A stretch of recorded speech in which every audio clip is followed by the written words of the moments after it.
Muy bien.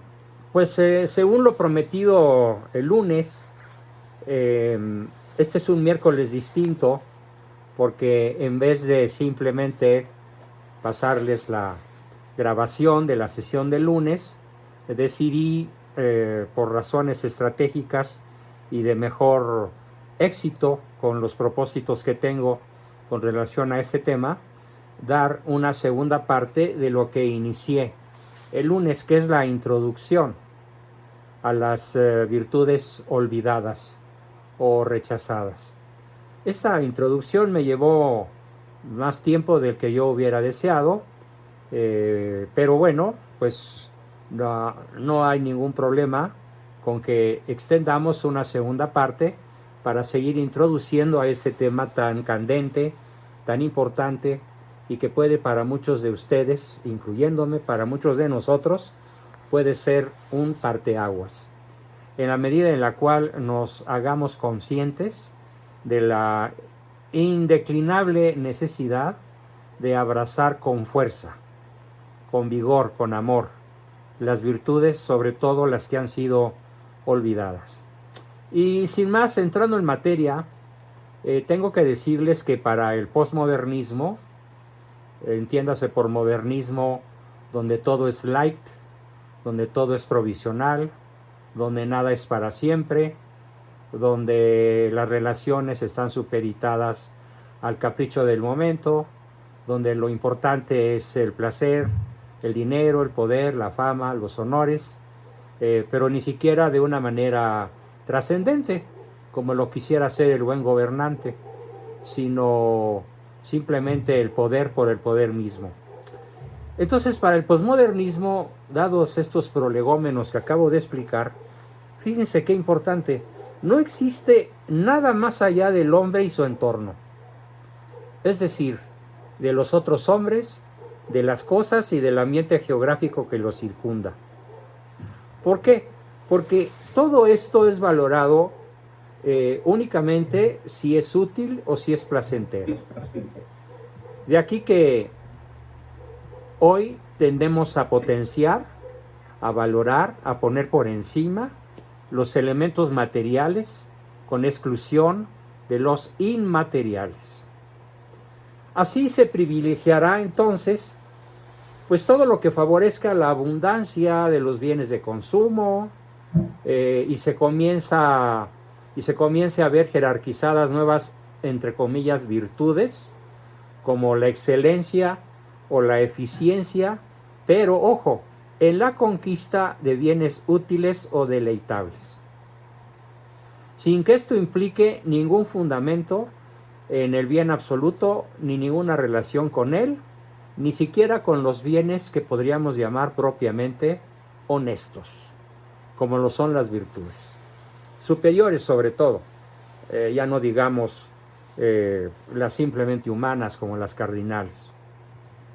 Hoy hemos caído en una especie de pretensión absurda, a mí me parece absurda, espero que la totalidad de ustedes coincidan conmigo, y si no, pues que me lo hagan ver al ratito en el intercambio de opiniones. Se pretende defender al planeta contra el justo dominio del hombre. Dios nos dio el planeta para que lo disfrutemos, lo usemos, lo utilicemos. Y hoy se habla de que, por ejemplo, la gran tesis del Klaus Schwab, el número 1 de la Agenda 2030, de que somos demasiados habitantes en el planeta Tierra y de que para que hubiera un uso correcto, un disfrute correcto y equilibrado de los bienes de la Tierra, ¿qué creen? Tendríamos que ser solamente la cuarta parte de los que somos. Es decir, de 8,000 a 2,000 millones. Para lo cual, pues se instauran políticas, como las vamos a ver, que privilegian, que ponen por encima de cualquier otra cosa, el esfuerzo permanente, constante, profundo, por reducir la población de la Tierra. Obviamente, todos estos bienes en la conquista de lo útil y de lo deleitable se dan sin fundamento, pues en el bien absoluto que es Dios. Esta pretendida defensa del planeta contra el justo dominio del hombre se da en el marco de un movimiento ecológico brutalmente exagerado. Podríamos decir de un movimiento que le da más importancia a las plantas y a los animales que a las personas. Hoy es más importante para una dama promedio de las que pasean por aquí los fines de semana en mi cantón, llamado Centro Comercial Interlomas o Paseo Interlomas, es evidente observar cómo le dan infinitamente más importancia a su perrijo, así, perrijo, que a un hijo que no tienen, porque prefieren tener perros que hijos. Y esto ya está generalizado. En las clases medias altas y altas no se diga. Y tiende a invadir las zonas de las clases medias también, desgraciadamente. Incluso este falso ecologismo ha degenerado en una especie de idolatría por la Tierra y de los astros, en perfecta consonancia con el principio de inmanencia que tanto venimos criticando. Repito el concepto de inmanencia porque algunos en el chat privado me dijeron que no entienden bien esa palabra, este concepto. Bueno, lo explicaré con las palabras que utilizó Freud. Él no habló que esto fuera la definición de inmanencia. Él dijo que este era su manera fundamental de concebir el hombre y la creación. ¿Cómo lo expresó? Así: nada existe antes del hombre. Nada existe por encima del hombre. Nada existe después del hombre. De ahí que los críticos de Freud, incluyéndome, hayamos dicho pues que estos señores del psicoanálisis, porque Freud no está solo, lo acompañan miríadas, miles de psiquiatras psicoanalíticos y derivados, hayamos dicho entonces que según el psicoanálisis, el hombre es un ser para la nada, en un universo carente de significado. En esto hemos caído, pues, incluso me causó mucha molestia, mucha indignación, aunque no me sumé a las filas de quienes lo criticaron de hereje, pero sí a las filas de quienes manifestamos nuestra indignación, cuando el Papa Francisco tuvo a bien introducir en los jardines del Vaticano al ídolo de la Pachamama. Literalmente. Sí, es cierto que explicó que era sin intención idolátrica, pero ¿qué diablos tiene que andar haciendo la Pachamama en los jardines del Vaticano? O sea, verdaderamente escandaloso. A ese grado ha llegado esta tiranía de la Madre Tierra sobre los seres humanos. Porque la Pachamama pues es nada más y nada menos que la diosa llamada Madre Tierra. Incluso el zoquete este que tenemos como presidente, cuando fue a inaugurar la construcción del Tren Maya, le pidió permiso a la Tierra. Imagínense, en una ceremonia ahí con plantas quemadas y con indios bailando y con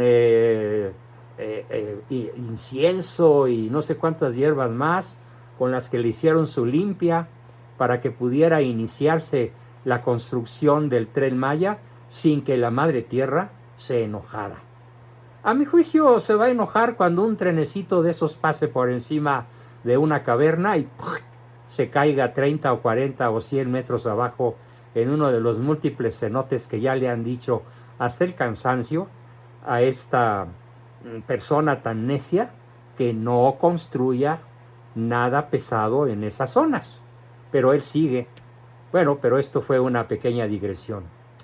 Así que, y no solo de la Tierra, sino de los astros, como el astro rey, en perfecta consonancia con el principio de inmanencia, pues, que ya quedó descrito como esa frase freudiana. Nada antes del hombre, nada por encima del hombre, nada después del hombre. Porque todo comienza y termina con el hombre. En el orden social solo se valora lo que favorezca la convivencia placentera e intrascendente. ¿Cuál es el comentario, por ejemplo, de un par de novios que acaban de terminar? No, hombre, nos la pasamos padrísimo. Y por supuesto que no hubo ninguna restricción sexual, ni ningún deseo de llegar a vírgenes al matrimonio, ni nada por el estilo. O los casados que terminan su relación y dicen, pues quedamos como amigos, quedamos como cuates. Y nuestros hijos lo entienden. Y nada más quiero que piensen en cuál es el ejemplo para los hijos. Algo así como, el matrimonio es como quitarse y ponerse un traje, a entero capricho. La convivencia actual ha sido trastocada en la uniformidad de criterio. ¿Y cuál es el criterio? El criterio de la uniformidad es lo que llamamos políticamente correcto. Lo políticamente correcto. Cedo la palabra a un párrafo que no tiene desperdicio. Lo voy a leer tal como lo pronunció Benedicto XVI, incluso antes de ser papa, cuando era el presidente para la Congregación de la Defensa de la Doctrina de la Fe. Escribió él: los católicos deberán destacar entre sus conciudadanos por el cumplimiento ejemplar de sus deberes cívicos, así como por el ejercicio de las virtudes humanas y cristianas que contribuyen a mejorar. Disculpe, ¿Perdón? Disculpe que lo interrumpe. Se cortó la comunicación, sus primeros dos frases del documento que leyó no se escucharon. ¿Podría repetirlo? A ver, los católicos deberán destacar entre sus conciudadanos por el cumplimiento ejemplar de sus deberes cívicos, así como por el ejercicio de las virtudes humanas y cristianas que contribuyen a mejorar las relaciones personales, sociales y laborales. Su compromiso es tal que los llevará también a promover de modo especial aquellos valores que son esenciales y que no son negociables y que están al servicio del bien común de la sociedad.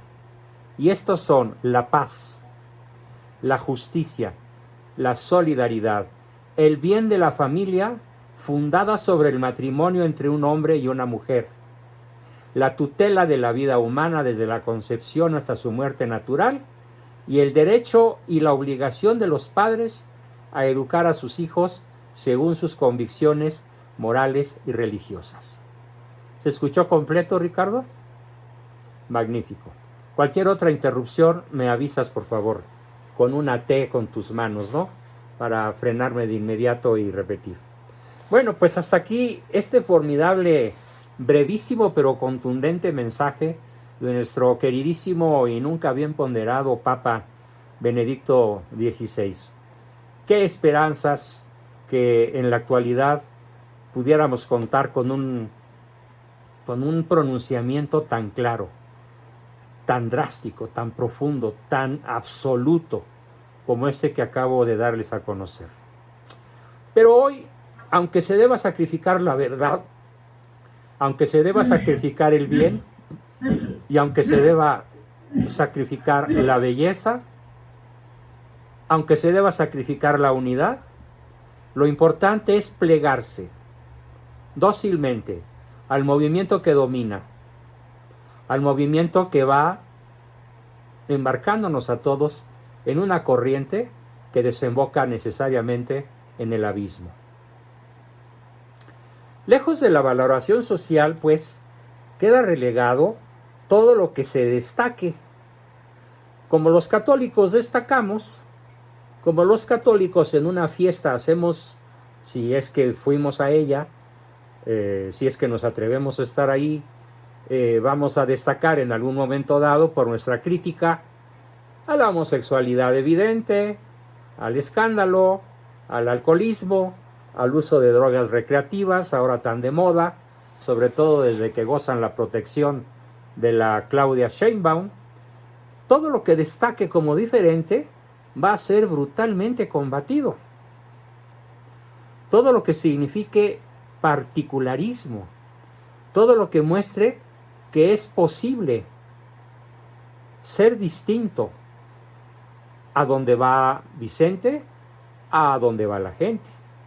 Los que nos oponemos a ello, los que pensamos que es imperioso que el hombre se atreva a ir más allá, a buscar lo máximo, a lograr lo óptimo, seremos combatidos.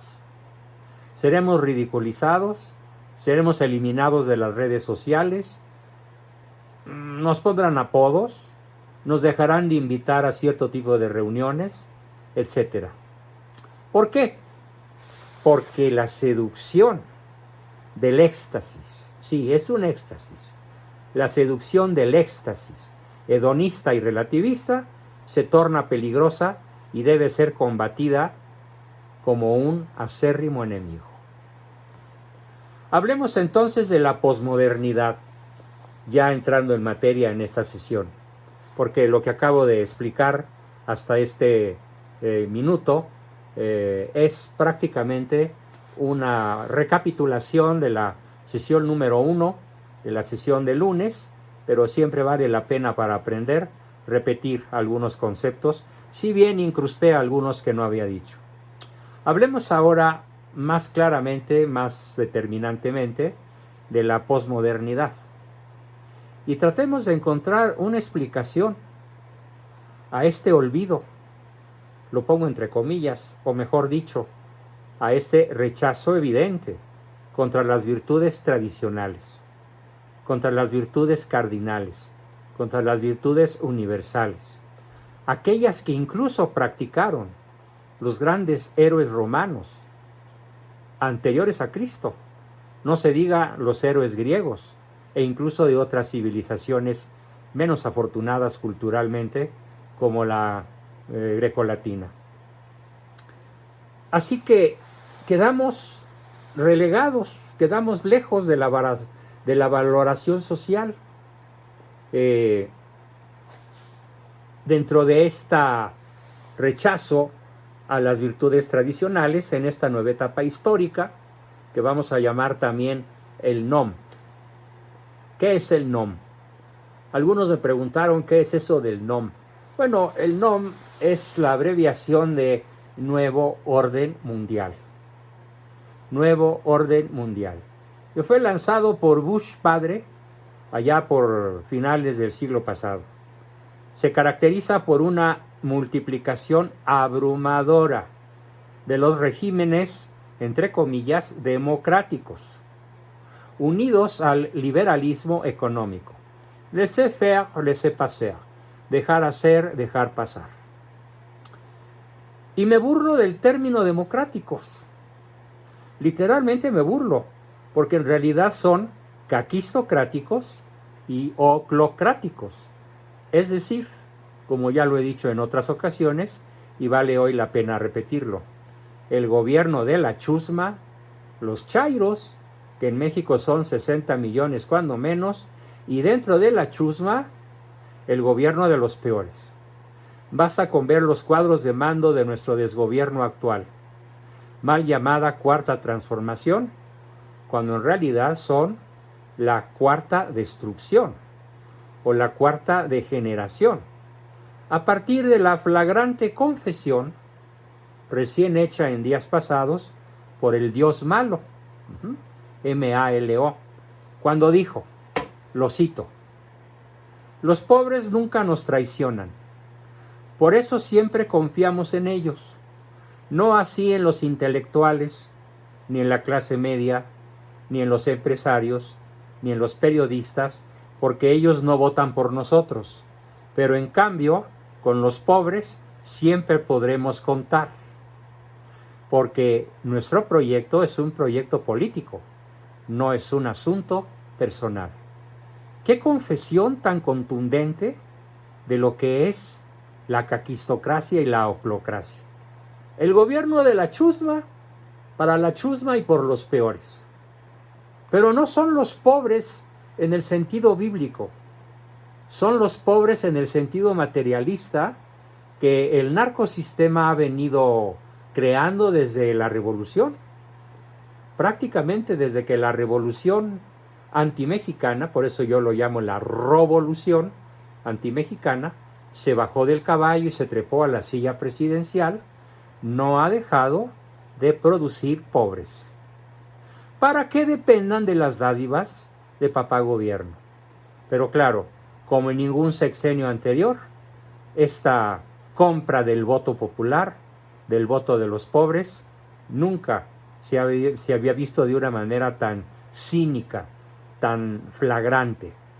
Para entender este maridaje, este contubernio más bien que maridaje, exitoso y universal, entre la materia, la corrupción, el hedonismo y el relativismo, es necesario poner de relieve que todo ello es la consecuencia última de las ideas posmodernas, que fíjense, no empezaron el siglo pasado, no, empezaron desde el Renacimiento,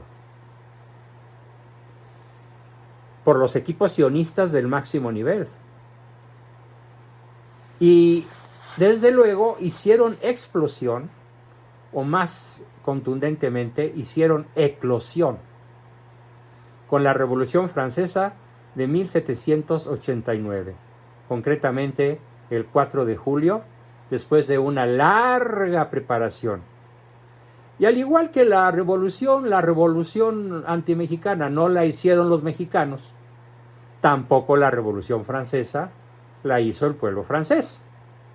La hicieron los sionistas, que compraron la voluntad de guerrilleros, de gente violenta, de las comunas de París, de los habitantes de los peores lugares como los que vivían debajo del río Sena o debajo de los puentes de los grandes ríos de las grandes ciudades francesas, para atacar a la familia, al altar y a la iglesia. Fueron los tres grandes objetivos de la Revolución Francesa. Claro, bajo los muy eufónicos y bien sonantes nombrecitos del azul, el blanco y el rojo, llamados solidaridad, fraternité, égalité, liberté. Qué manera tan inteligente, tan genial de seducir al planeta. Porque prácticamente, a partir de la Revolución Francesa, es proclamada de cara al mundo. ¿Qué cosa es proclamada de cara al mundo? La supremacía de la razón y la entronización de la libertad sin límites, con exclusión de toda ética o moral universales. En ese aciago año de la historia universal, que por desgracia la gente ignorante, e incluyo por supuesto al presidente francés, tal vez no como ignorante, pero sí como perverso, lo celebran. Claro, pertenece a las élites de más alto nivel. Y comienza en ese año la dura empresa. Hay que reconocer que la tuvieron dura, pero la han ganado, y de forma arrolladora. Comienza la conquista intelectual, la conquista económica y política, que hará prevalecer estos falsos y absurdos ideales en todo el orden. Bueno, pues un pequeño breviario cultural histórico sobre nuestro cura Hidalgo. Él, imbuido de las ideas de la Revolución Francesa, imbuido de las ideas revolucionarias masónicas, es como se lanza el 16 de septiembre, no a la conquista de la libertad respecto de España, sino a la búsqueda del sometimiento del virreinato de la Nueva España a la anglósfera masónica. Por eso fue juzgado, y de eso se arrepintió, digámoslo en su honor. Y qué gesto tan heroico, qué gesto tan notable y tan fuera de serie el haber firmado su arrepentimiento por escrito. Pero de no haber sido por esa eclosión de la Revolución Francesa, Hidalgo nunca hubiera salido a escena así de fuerte. Obviamente no fue la Revolución Francesa lo único. A partir de ella vienen los ejércitos napoleónicos, primero. la ambición imperial de las grandes potencias, sobre todo de Inglaterra y Inglaterra la llamada la pérfida Albión. Pérfida de perfidia, que es una traición con premeditación, alevosía y ventaja, y Albión porque pues era un país, o es un país de perfectos rubios platinados incluso, ¿no? Rubios, pero en serio rubios. Por eso se le llama la Albión, la pérfida Albión. Bueno, pues aparte de la Inglaterra pérfida Albión, obviamente la perniciosa y ambivalente influencia de la revolución industrial. ¿Por qué digo ambivalente? Bueno, porque por un lado propició el desarrollo de la ciencia, de la técnica, de las máquinas, de la electricidad, de la electrónica, de los viajes espaciales, de los primeros motores a combustión interna, de los grandes cruceros movidos a vapor. Todo eso lo trajo la revolución industrial. ¡Viva el progreso! Pero por otro lado, trajo la esclavización de cientos de millones de obreros por todo el mundo. Esclavitud de la cual se han ido liberando poco a poco. Este gobierno actual se acaba de parar el cuello, elevando en un 20% el salario mínimo, o un poquito más, de 4,000 a 6,000 pesos mensuales. Pero yo me pregunto, para una familia de papá y mamá y 5 hijos, o 4, que son en promedio nacional, ¿cuántos son 6,000 pesos al mes? Considerando alimentación, renta, transporte, salud, ropa y todo lo que implica sostener y educar una familia.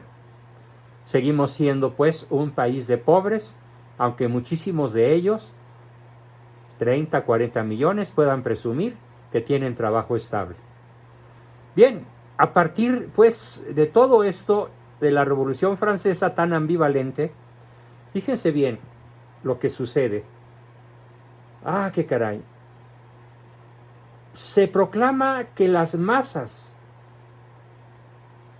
y los pseudo-intelectuales se lo tragan, que el hombre encontrará un estado ideal de felicidad a través del goce irrestricto de su libertad, porque ella le dará la libertad al tiempo que la satisfacción del señorío absoluto sobre sí mismo, la garantía de una exuberante oferta de bienes materiales, ya que las fuerzas de la libre competencia, dice el liberalismo, son y serán el motor del desarrollo de las naciones. Todo eso comienza con la Revolución Francesa y continúa con la era napoleónica y con la Revolución Industrial y con todo lo que hoy se conoce con el nombre de liberalismo o neoliberalismo. Pero si ustedes creen ingenuamente que el comunismo propuso algo diferente, qué equivocados están. Lo aclaro.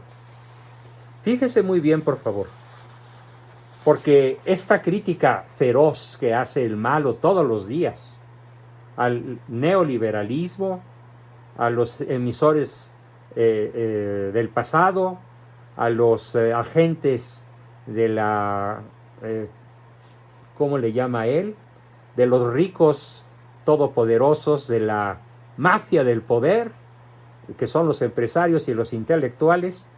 Bueno, y tal vez para muchos queda claro que está atacando el modo neoliberal porque él tiene una propuesta diferente. Pues ¿qué creen que no? Veamos por qué no. Algún ingenuo podrá pensar, repito esto de la ingenuidad, que la irrupción del comunismo en la segunda mitad del siglo pasado hubiera podido quebrar esa trayectoria exitosa de la libertad y la prosperidad. Sin embargo, bien miradas las cosas, veremos que no hay una disonancia esencial entre uno y otro orden, el liberal y el comunista.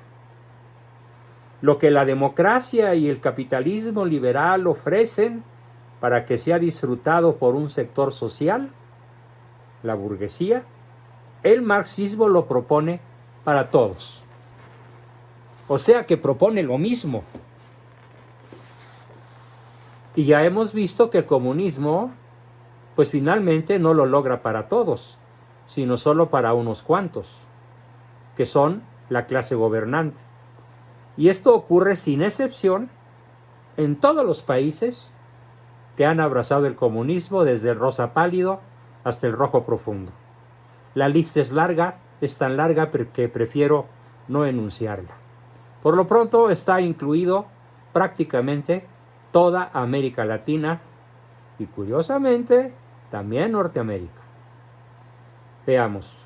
Bien miradas las cosas, no hay disonancia pues esencial entre uno y otro. ¿Por qué? Porque proponen lo mismo.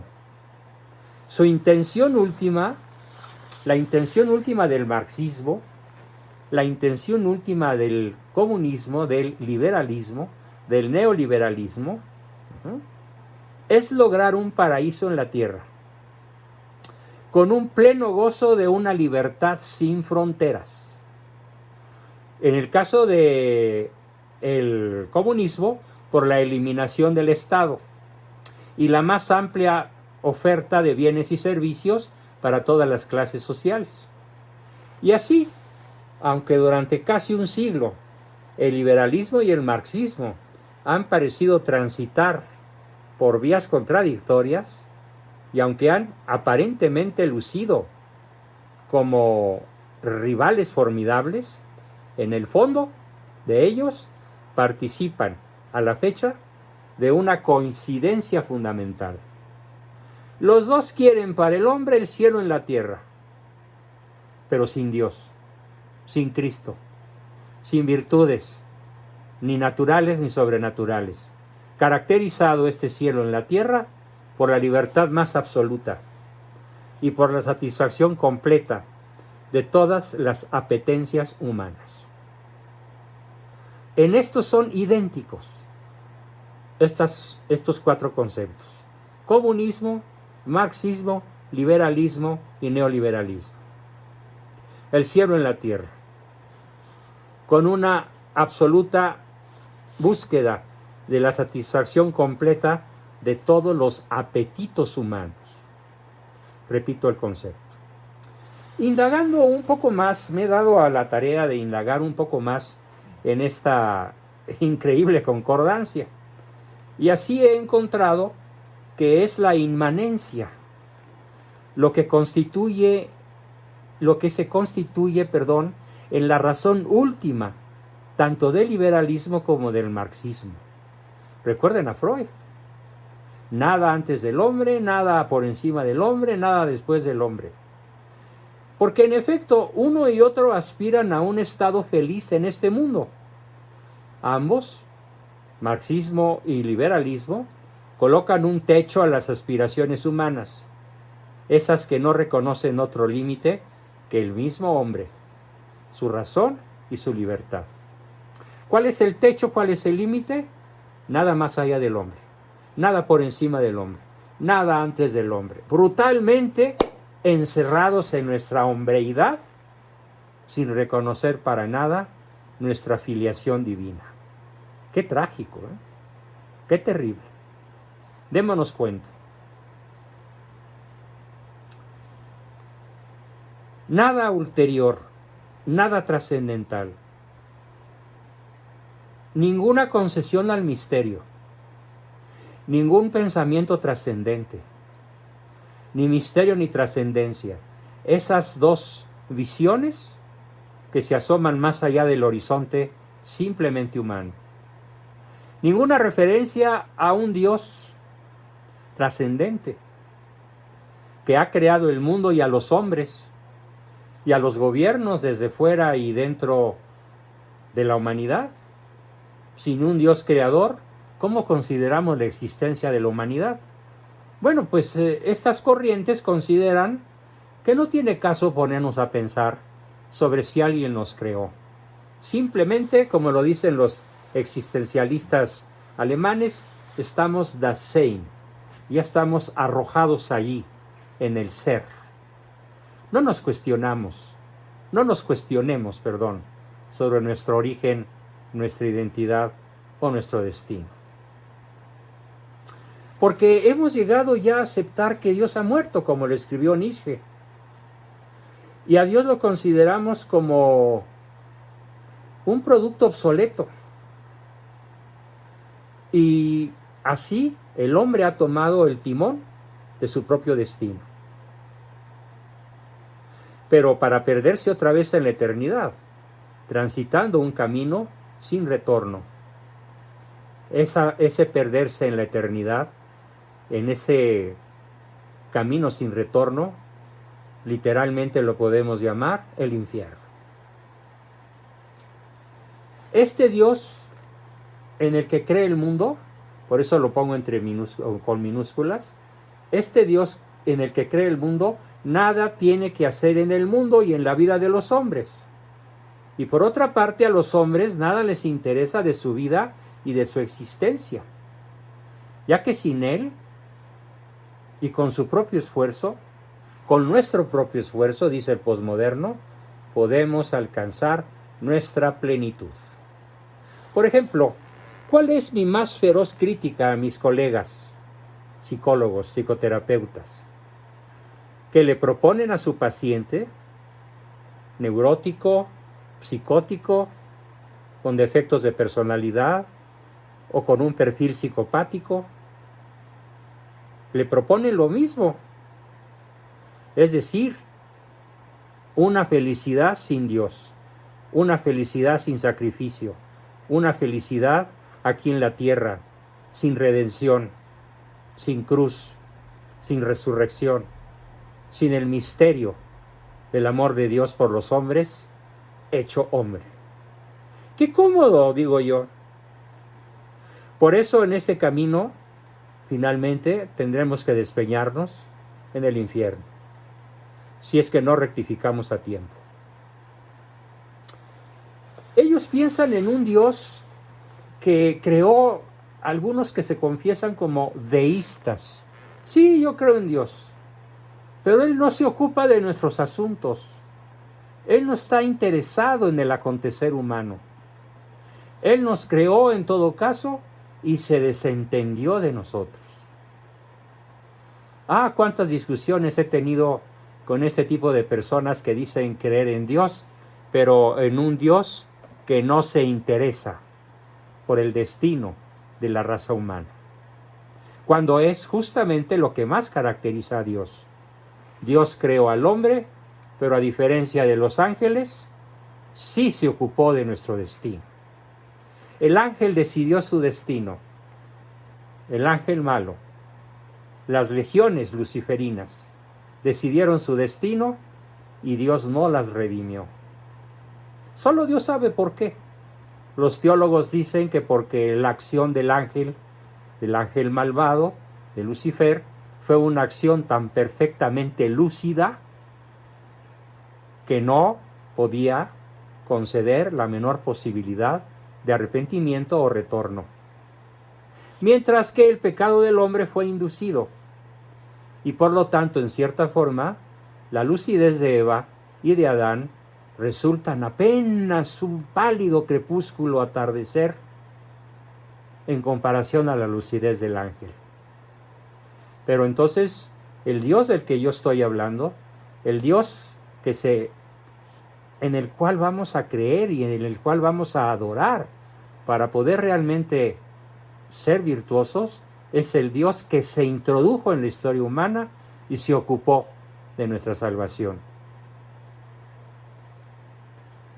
Así que mi crítica pues al psicólogo posmoderno: es falso, tú psicólogo, lo que le propones a tu paciente, que él podrá alcanzar su plenitud sin Dios, que no tiene caso hablar de Dios en la consulta, mucho menos de Cristo.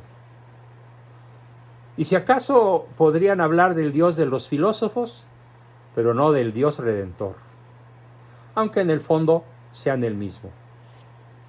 Así que ahora nos ocuparemos de vislumbrar las consecuencias morales y prácticas de esta concepción posmoderna, y sobre todo de su influjo en la consideración de las virtudes. Veamos. Las virtudes teologales, por supuesto, quedan absolutamente excluidas. ¿Cuáles son las virtudes teologales que quedan absolutamente excluidas de toda consideración en el mundo posmoderno? Pues la fe, incluyendo la fe racional, no solo la fe como don, la esperanza en las promesas de Cristo Redentor y la caridad como el acto supremo de amor por el prójimo y por uno mismo. Ellas tres quedan absolutamente excluidas.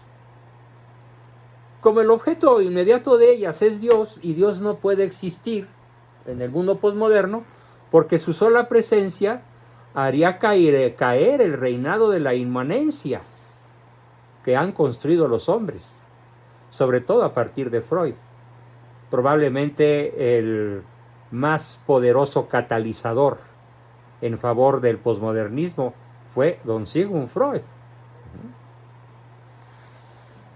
Y digo don porque, pues, por cierto respeto, porque sí descubrió cosas importantes, si bien elevó su tesis a la categoría de irrebatible y absoluta.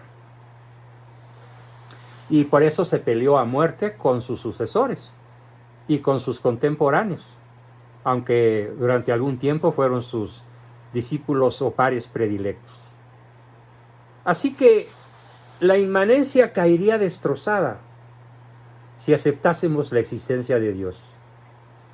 Y fíjense qué anécdota más interesante, repetida 2 siglos después en México. Un poco más de 2 siglos después sucedió esto. Cuentan que cuando el paranoico, y sí, para mí Napoleón es un paranoico, pero sacado de un manicomio. ¿Cómo se le ocurre tratar de conquistar a Rusia al mismo tiempo que España? Bueno, solo un paranoico lo puede decidir así. Un paranoico bastante trastornado, aunque hay que reconocerlo, genial. Muchas veces la locura va acompañada de la genialidad, o esta de la locura. Bueno, pues Napoleón, cuando preparaba la campaña contra Italia, desde Francia, escuchaba las objeciones de su Estado Mayor militar, que le decían: oiga, su imperial majestad, fíjese que para diseñar su campaña se nos atraviesa algo que se llama la cadena de los Alpes. ¿Y qué creen que dijo Napoleón? ¡Fuera los Alpes! Vamos sobre Italia. ¡Fuera los Alpes! Algo así como lo que 200 y pico de años después dice el Pejelopostli. ¡Fuchicaca! Se acabó la corrupción. Detente COVID. Y saca su cosita esa café, que es un detente que yo no sé por qué diablos lo carga, para detener el COVID. Igualito que Napoleón. Bueno, la locura se repite. Qué tremendo, ¿no? La locura no tiene tiempo ni nación. También hoy, en un alarde de voluntarismo ciego, digo yo, el mundo posmoderno, igual que Napoleón, igual que el Pejelopostli, dicen: fuera Dios, no te queremos aquí. No queremos ni oír hablar de aquel que echa por tierra todo nuestro proyecto inmanente. No en vano la religión es uno de los enemigos del NOM, del nuevo orden mundial, y las virtudes teologales un contrasentido total. Qué tristeza de veras. Las mismas virtudes cardinales quedan reducidas a una caricatura, cuando no son directamente eliminadas por el descrédito o por el silencio. Alcanzamos a hacer nuestra crítica, al menos sobre algunas de las virtudes más hechas a un lado por el mundo posmoderno. No espero terminar porque todavía esta introducción es un poquito larga, pero ya quedamos que no hay prisa. Vamos a ver qué piensa el mundo posmoderno sobre la prudencia. ¿Cómo se define la prudencia? Recordemos, La vamos a estar repitiendo con cierta frecuencia hasta que todos asimilen el concepto. Porque repitiendo es como aprendemos. La prudencia es la recta razón en el obrar. Es la virtud que nos permite colocar los medios necesarios para alcanzar el fin prudente. La prudencia obviamente no está limitada a la cautela. La prudencia no está limitada a manejar despacio, porque hay ocasiones en donde hay que manejar deprisa. Sobre todo si tuviste la insensatez de meterte a una autopista alemana sin saber que ahí la velocidad normal es de 250 kilómetros por hora, como me pasó a mí por allá en un viaje que hice con mi familia, con mi esposa y una de mis hijas. Sí, fui muy imprudente porque no lo sabía, pero bueno, pronto aprendí.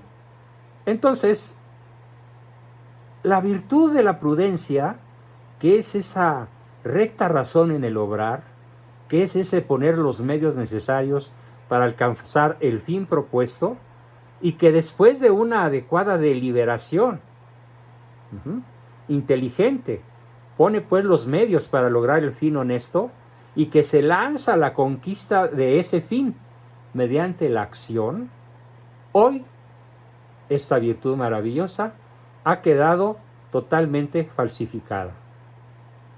¿Por qué lo digo? Bueno, pues porque ha quedado reducida al demasiado modesto papel de una especie de andarriel, ¿sí? Entiéndase la palabra andarriel, un andador con un riel. Vamos a hacer uso de este neologismo. Un andarriel en el cual todos tenemos que caminar al mismo ritmo, hacia la misma dirección y hacia el mismo objetivo. A eso ha quedado reducido la prudencia.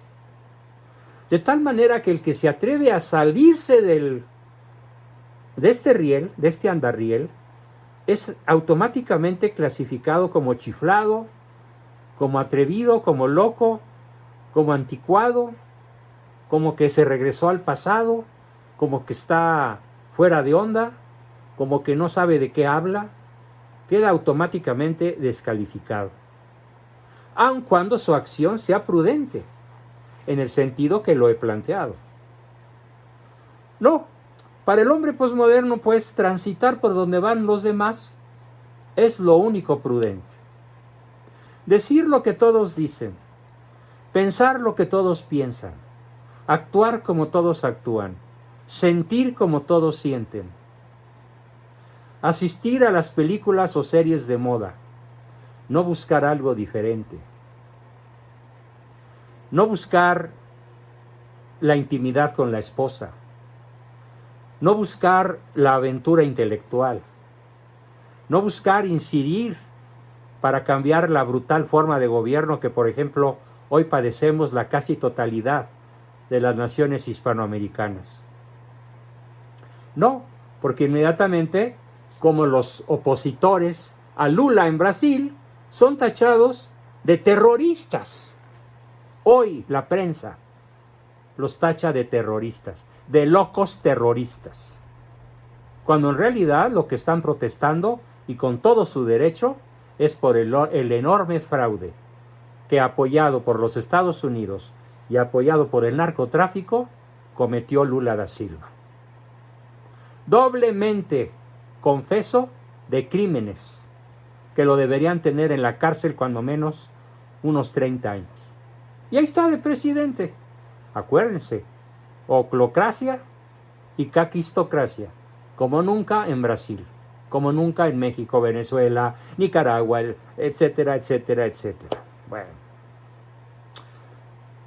Y si nos cambiamos un poco del ámbito de la política, como el que acabo de mencionar, y nos metemos a un poco más a otras cosas, un poco más fuertes, más graves que la mera política, bueno, pues ¿por dónde hay que transitar?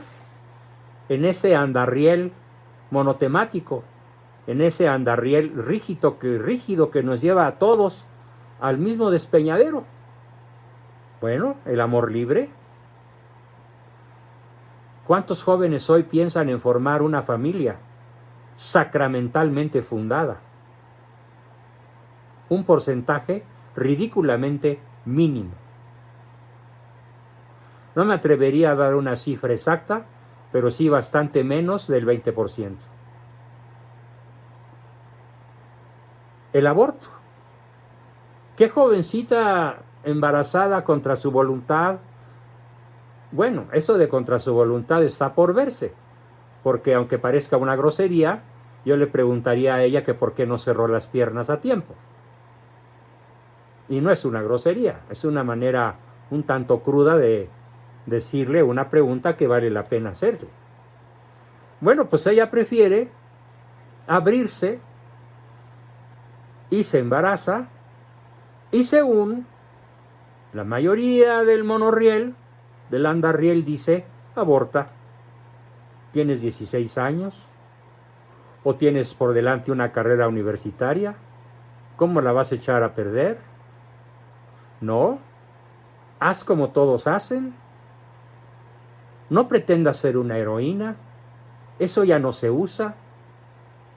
O bien, las drogas. Cada día más de moda las drogas recreativas. Es más, aquí en la cuadra, en la colonia donde vivo, estoy seguro que la gran mayoría de los chavos a las fiestas que van no se pierden las drogas recreativas. Y por eso los mal gobernantes de este país pues han facilitado su legalización, aunque no se pueda hacer su legitimación, eso jamás, pero sí su legalización sobre el papel, para que la chusma, aunque sea de clase alta, pueda disfrutar de a dónde va Vicente, a dónde va la gente, y a dónde va la gente a consumir drogas recreativas. Y en un etcétera interminable, porque esto apenas acaba de comenzar.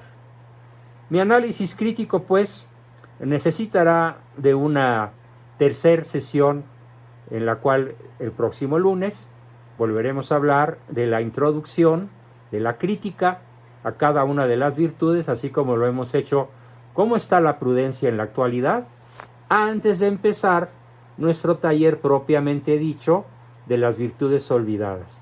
Pero sin conocer qué estado tienen cada una de las 7 virtudes: fe, esperanza y caridad, prudencia, justicia, fortaleza y templanza, difícilmente vamos a poder entender el fondo de por qué otras 7 que están incrustadas dentro de estas 7 han sido tan brutalmente, tan injustamente, tan inicuamente abandonadas.